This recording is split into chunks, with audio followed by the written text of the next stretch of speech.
بسم اللہ الرحمن الرحیم نحمدہ ونصلی علی رسولہ الکریم اما بعد۔ آج دوسرا خطاب ذکر کرنا ہے۔ یا ایھا الذین آمنوا استعینوا بالصبر والصلاۃ ان اللہ مع الصابرین۔ یہ سورہ بقرہ کی آیت نمبر 153، 54، 55، 56، یہ 4-5 آیات ہیں جن میں اہل ایمان کو خطاب کیا گیا ہے۔ اے ایمان والو، یہ دوسرا خطاب ہے۔ پہلا خطاب تھا کہ اے ایمان والو رائنا مت کہو بلکہ انظرنا کہا کرو۔ اس کے ذیل میں جو مسئلے ہیں وہ میں نے کل عرض کیے ہیں۔ آج اس جگہ پر جو ایمان والوں کو خطاب کیا گیا اللہ تعالیٰ کی طرف سے، اللہ تعالیٰ ایمان والوں کو کہہ رہے ہیں ایمان والو استعینوا بالصبر والصلاۃ، مدد طلب کرو صبر کے ذریعے اور نماز کے ذریعے۔ ان اللہ مع الصابرین، بے شک اللہ صبر کرنے والوں کے ساتھ۔ یہاں پر سب سے پہلے جو مسئلہ بیان ہوا وہ ہے اللہ تعالیٰ سے مدد طلب کرنا۔ پہلی بات تو یہ واضح کر دی اللہ نے کہ مدد اللہ سے طلب کرنی ہے، اور اس کا ذریعہ بتایا ہے، طریقہ بتایا ہے۔ طریقہ اور ذریعہ کیا ہے؟ وہ دو چیزیں، ایک صبر اور ایک نماز۔ اللہ تعالیٰ سے صبر اور نماز کے ذریعے سے مدد طلب کی جائے۔ اب یہ دو چیزیں کیوں ذکر کی ہیں، ان کو سمجھنے سے پہلے یہ بات سمجھ لی جائے کہ مدد طلب کرنا یہ عام رکھا ہے، استعینوا، مدد طلب کرو۔ اب مدد کسی بھی معاملے کی ہے، خواہ وہ دین کا معاملہ ہے، دنیا کا معاملہ ہے، خواہ وہ روزگار کا معاملہ ہے، صحت کا معاملہ ہے، پریشانیوں کا معاملہ ہے، اولاد کا معاملہ ہے، دنیا کی کسی بھی پریشانی میں مبتلا ہے، کسی بھی مسئلے میں مبتلا ہو گئے ہیں، تو اس کا حل یہ ہے کہ اللہ تعالیٰ سے طلب حاصل کی جائے۔ کوئی خاص یہاں نہیں بیان کی گئی بلکہ عام رکھا گیا، استعینوا۔ کوئی بھی مسئلہ ہے، خواہ وہ دین کا ہے، دنیا کا ہے، گھر کا ہے، ملازمت کا، کوئی بھی مسئلہ، استعینوا، اللہ سے مدد کرو۔ یعنی اللہ تعالیٰ کو نہیں بھولنا چاہیے، ہر وقت اللہ تعالیٰ کو یاد رکھنا چاہیے، اللہ تعالیٰ کو سامنے رکھنا چاہیے، کیونکہ اللہ تعالیٰ ہی ہمارے خالق ہیں، ہمارے مالک ہیں، ہمیں پیدا کیا ہے، ہمارے روزی دیتے ہیں، ہم اللہ تعالیٰ ہمارا رازق ہے، اور ہماری ہر حاجت وہی پوری کرتے ہیں، اور اللہ تعالیٰ ہی ہمیں ہر جگہ کام آتے ہیں۔ اس لیے ہمیں اللہ ہی کے ساتھ لو لگانا چاہیے۔ اس لیے یہ سبق دیا، یہ درس دیا، یہ تعلیم دی، یہ مسئلہ بتایا کہ کہیں بھی تمہیں کوئی پریشانی آ جائے، استعینوا بالصبر والصلاۃ۔ اب دو چیزیں بیان کی ہیں، یہ سمجھنی چاہیے ہمیں، صبر کیا ہے اور صلاۃ کیا ہے۔ صبر کہتے ہیں اس 3 چیزوں کا مجموعہ ہے صبر، علماء نے لکھا ہے۔ نمبر 1، پہلی چیز ہے کہ اپنے آپ کو اللہ تعالیٰ کے احکامات کا پابند رکھنا، اپنے آپ کو، اپنے نفس کو اللہ کے بتائے ہوئے احکامات پر قائم رکھنا، ڈٹے رہنا۔ صبر کہتے ہیں اپنے آپ کو روکے رکھنا، ڈٹے رہنا، قائم رہنا، آگے پیچھے نہ ہونا، ایک جگہ رہنا، مستقیم رہنا، قائم رہنا۔ تو اللہ تبارک و تعالیٰ نے جو حکم دیا ہے اس پر قائم رہنا۔ دوسری چیز کہ ہم کسی صورت بھی اللہ کی نافرمانی نہ کریں۔ پہلی چیز اللہ کے حکم پر قائم رہیں۔ دوسری چیز ہم کسی صورت بھی اللہ کی نافرمانی نہ کریں۔ اور تیسری چیز ہم کسی بھی پریشانی میں، مشکلات میں، مصیبت میں، آلام میں اللہ کو نہ بھولیں، اللہ کی مدد کو نہ بھولیں، اللہ کے احکامات کو نہ بھولیں، اللہ کی بتائی ہوئی شریعت کو نہ بھولیں، ہم اپنے نفس کے غلام نہ بن جائیں، دنیا کے غلام نہ بن جائیں، ماحول کے اور رسومات کے غلام نہ بن جائیں، بلکہ اللہ کی طرف توجہ ہو۔ تو یہ 3 چیزوں کا مجموعہ صبر کہلاتا ہے۔ یہ جو حدیث پاک میں آتا ہے نا کہ قیامت کے دن آواز لگائی جائے گی، این الصابرون، صبر کرنے والے کہاں ہیں؟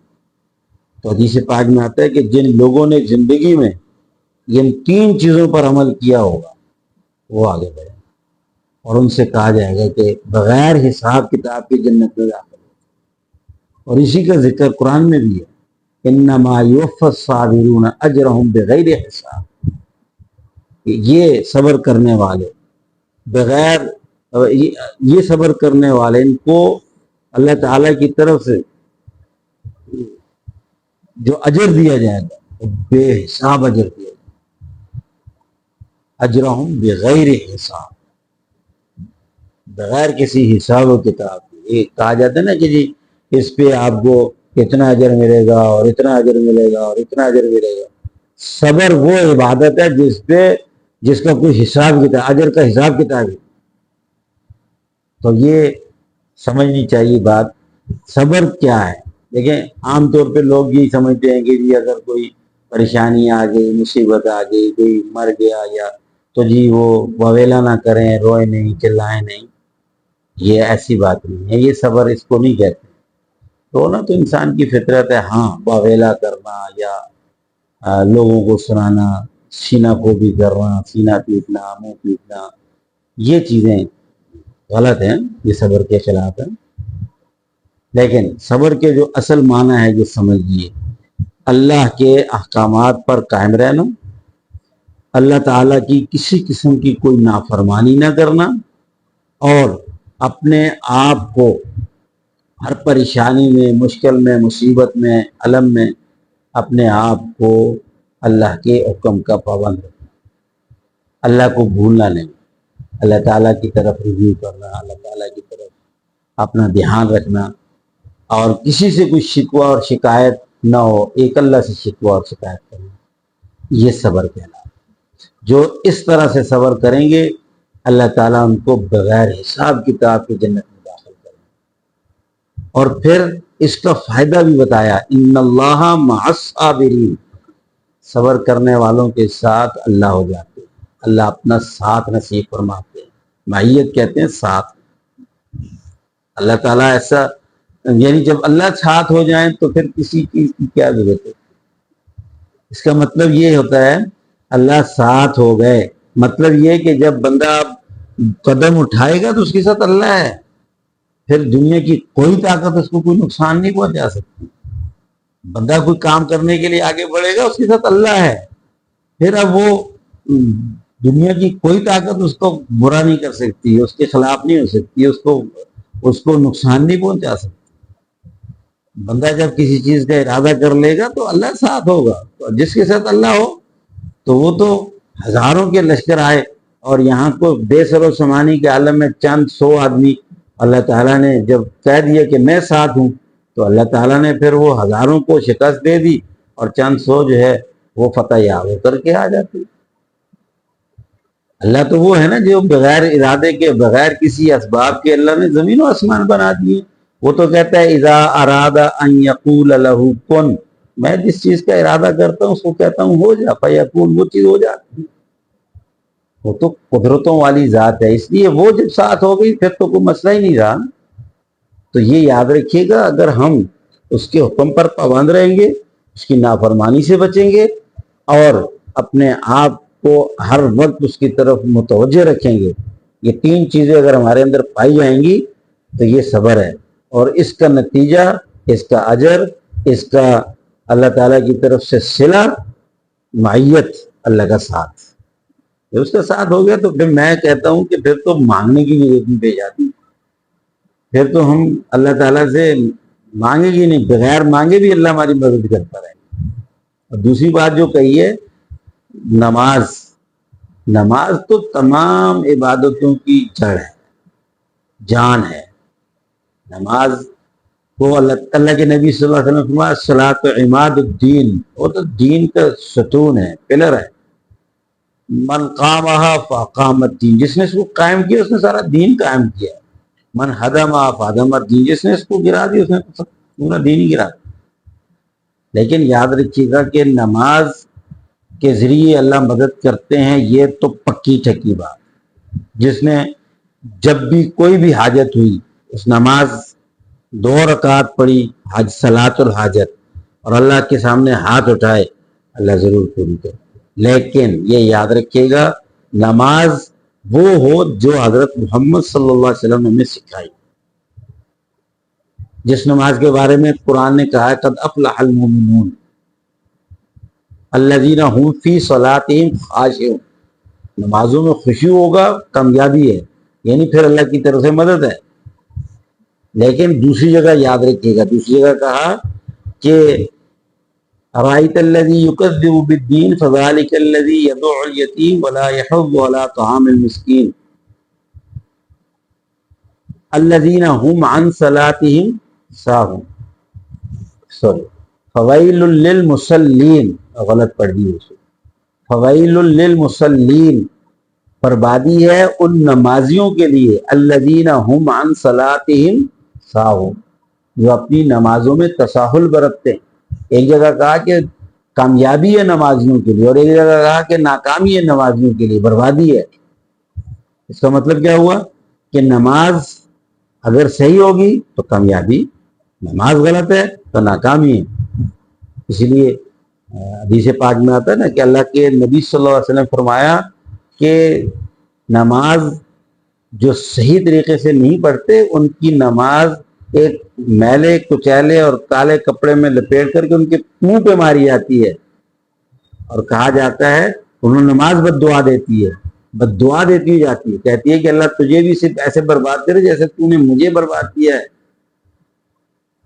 یہ سمجھنے کی بات ہے.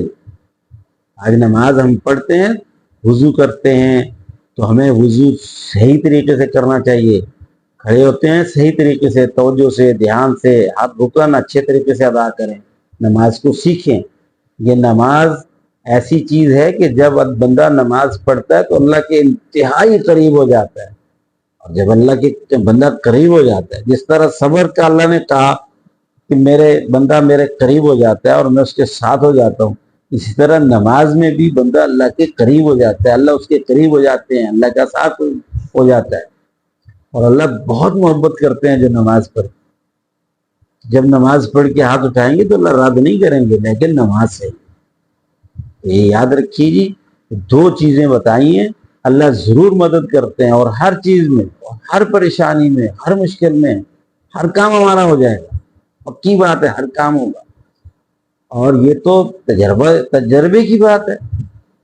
ایسے لوگ گزرے ہیں، اب بھی ہیں الحمدللہ، ایسے لوگ جو نماز پڑھتے ہیں، صبر کرتے ہیں، اپنی زندگی کو صحیح رخ پہ چلا رہے ہیں. تو یوں ہاتھ اٹھاتے ہیں، اللہ تعالیٰ ان کی ہاتھوں کو رد نہیں کرتے، ان کی دعا کو رد نہیں کرتے، ضرور مدد کرتے. تو اے ایمان والو، یہ اللہ نے ہمیں بڑے پیار سے خطاب کیا، اے ایمان والو مدد مانگو صبر کے ذریعے اور نماز کے. تو لہٰذا ہمیں چاہیے کہ ہم ان دونوں چیزوں کو اپنائیں، اپنے آپ کو اللہ کے احکامات کا پابند بنائیں، اور جن چیزوں سے اللہ نے ہمیں روکا ہے، منع کیا ہے، ان سے باز آ جائیں، اپنا دھیان توجہ اللہ کی طرف لگائیں، اور اس کے ساتھ ساتھ نماز کا اپنے آپ کو پابند بنائیں. دیکھیں رسول پاک صلی اللہ علیہ وسلم کی زندگی سے یہ ثابت ہے کہ آپ پر کوئی بھی پریشانی آئی، کوئی بھی مشکل آئی، آپ نماز کی طرف متوجہ. یہ آپ کی زندگی سب سے بڑی سنت. ہمیں بھی کوئی بھی مسئلہ درپیش ہے، فوراً نماز کی طرف متوجہ ہیں، نماز پڑھیں. حتیٰ کہ ہمارے استاد کہا کرتے تھے کہ بھائی پیٹ میں درد ہوتا ہے نا تو فوراً وضو کرو، نماز پڑھو. یہ نہیں ہے کہ جی پہلے جا کر کے بروفین کی گولی لے لو، نہیں، پہلے نماز پڑھو. سر میں درد ہو گیا، پہلے نماز پڑھو، اللہ سے یا اللہ سر کا درد. ہاں وہ بطور علاج کی وہ بات کا، پہلے دیکھیں 3 کام ہے. پہلا کام نمبر 1 نماز پڑھو، سب سے پہلا کام نماز پڑھو. دوسرا کام یہ کہ صدقہ کرو، اور پھر تیسرے نمبر پہ آتا ہے کہ دوا دارو کو.